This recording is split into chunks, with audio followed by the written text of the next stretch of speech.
इन बहुओं के रवैये से सासू माँ बहुत परेशान थी।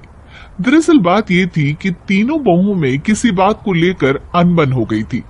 तब से ही तीनों एक दूसरे से मुंह फुलाए रहती थी। ना कोई सीधे मुंह किसी से बात करती, ना किसी का कहना मानती।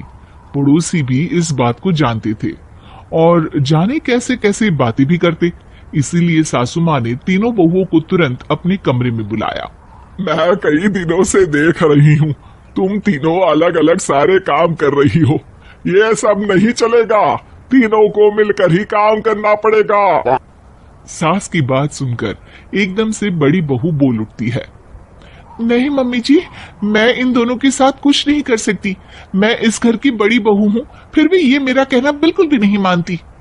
अरे जेठानी जी, जानबूझकर मुझे डबल काम करवाती है आप, और छोटी मुझसे टेढ़े मुंह ही बात करती है। इन दोनों के बीच हमेशा सैंडविच बन जाती है मेरी, और मैं हमेशा आलू की तरह बीच में मसली जाती हूँ। मम्मी जी, इन दोनों को लगता है कि मैं छोटी हूँ तो इनके पैरों तले दब जाऊंगी, लेकिन नहीं, मेरा भी उतना ही अधिकार है जितना इन दोनों का है। बड़ी आई दोनों मेरी चुगली करने के लिए, मुझे क्या कम समझ रखा है। तीनों बहू एक दूसरे से बहस करने लगती है और सास दोबारा ये देखकर टेंशन में आ जाती है और सबसे कहती है, चुप हो जाओ, अब से तुम तीनों सारे काम एक साथ करोगी, आंख बंद करके एक दूसरे की बात सुनोगी। तुम तीनों इस बात को गांठ बांध लो, वरना अगली छुट्टियों में तुम्हारा अपना मायके जाना कैंसिल। सास की बातें सुनकर डर के मारे तीनों हामी भर देती हैं।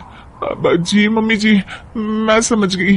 हाँ मम्मी जी, जैसा आप कहें, आप जो कहेंगे मैं वही करूंगी।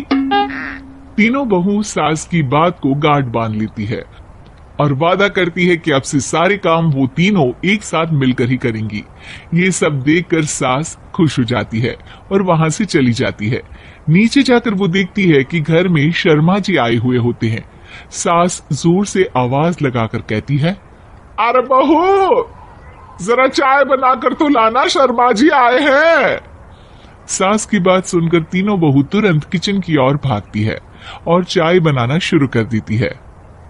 मुझे तो एकदम मसाले वाली कड़क चाय पसंद है, तो हम शर्मा जी के लिए मसाले वाली चाय ही बनाएंगे। अरे नहीं दीदी, गर्मी के मौसम में मसाला चाय कौन पीता है? मैं तो शर्मा जी के लिए इलायची वाली चाय ही बनाऊंगी।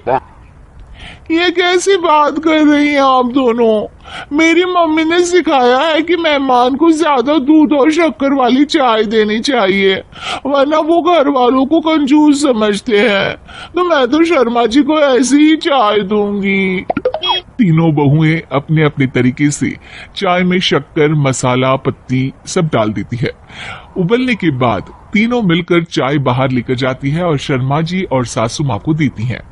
चाय पीने के बाद शर्मा जी सासू माँ को देखकर शर्मा जाते हैं और शर्मिंदा महसूस करते हैं कि आखिर उन्होंने चाय पीने के लिए हामी क्यों भरी।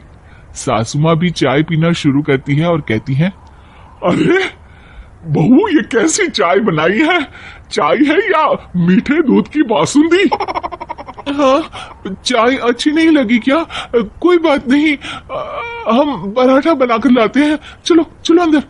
हाँ हाँ चलो, हाँ आती हूँ मैं भी। नहीं नहीं, मेरा पेट चाय नहीं चौपट कर दिया वही काफी है, पराठे से पोपट नहीं करवाना। मैं तो चलता हूँ। शर्मा जी चुपचाप पतली गली से निकल जाते हैं।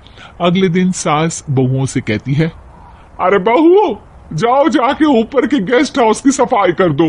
कल हमारे यहाँ मेरे दूर के रिश्तेदार आने वाले हैं, तो पूरे कमरे को चमका देना, समझी? तीनों बहू सास की बात को मानकर ऊपर सफाई करने चली जाती हैं और तीनों कमरे की सफाई चालू कर देती है। बड़ी बहू मकड़ी के जाले साफ करती है, तो बीच वाली झाड़ू लगाना और छोटी वाली सर्फ डालकर जमीन धोना शुरू कर देती है। अरे दीदी, जेठानी जी, अभी मैंने पूरी फर्श धोई और आप फिर से धूल नीचे गिरा रही हैं। और मछली जेठानी जी, आप बिना झाड़ू की धूल यहाँ छटक रही हैं। अरे तीनों को साफ करना है, एक साथ सफाई करते हैं ना। अरे वही तो, हम साथ साथ हैं, घर साफ साफ है। तीनों बहू ऐसे ही काम में उलझ जाती है और 2 घंटे तक एक ही कमरे की सफाई करती रहती है। बहुत देर से अपनी बहुओं को ना देखने के कारण सास ऊपर कमरे में उन्हें देखने जाती है, लेकिन कमरे में घुसती ही वो गीली फर्श पर फिसलने के कारण नीचे गिर जाती है। ओरी मोरी मैया, हड्डी मरोड़ के रख दी, आए मेरी तो कमर ही टूट गई रे। तीनों बहुएं सास को उठाती हैं और बिस्तर पर सुला देती है। अरे मेरे हाथ पैर दर्द कर रहे हैं, दबा दो आराम मिलेगा। हाँ जी माँ जी। अरे जी माँ जी माँ जी। और तीनों बहुएं एक साथ सास के हाथ को दबाना शुरू कर देती है। माँ की तो चीख ही निकल जाती है और नतीजा ये होता है कि सास के बचे हुए शरीर में भी दर्द उठ जाता है। हाय राम, ये क्या कर दिया तुम तीनों ने। अरे मेरी तो किस्मत ही फूटी है कि तुम जैसी बहुएं मुझे मिली। हे भगवान, पूरे शरीर में दर्द बढ़ गया है, अब तो पता नहीं कि चल भी पाऊंगी या नहीं। माफ करो, मुझे गलती हो गई मुझसे कि तुम तीनों को एक साथ काम करने के लिए बोला। सोचा था तीनों मिलके अच्छे से काम करेगी, लेकिन बड़े बुजुर्ग सही कहते थे कि 3 तिगाड़ा काम बिगाड़ा। तुम लोगों ने ये बात ना आज साबित करके दिखा दी। तुम तीनों को तो समझाना यानी मानो भैंस के आगे बीन बजाना है। तुम्हें अकेले अकेले काम करना है ना, तो अब से तुम अकेले ही अपना अपना काम करो। तीनों बहुएं वहां से जाने लगती है। अरे कहाँ जा रही हो? आप ही ने तो कहा कि अपना अपना काम करो, तो मुझे मुल्तानी मिट्टी लगानी है। अरे मुझे भी तो नेल पॉलिश लगानी है, मुझे ना मेहंदी लगानी है।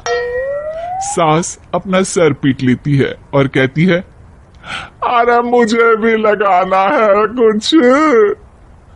क्या माँ जी, क्या माँ जी, क्या माँ जी? तुम्हारे घर वालों को फोन तुम्हारी हरकतें बताने के लिए।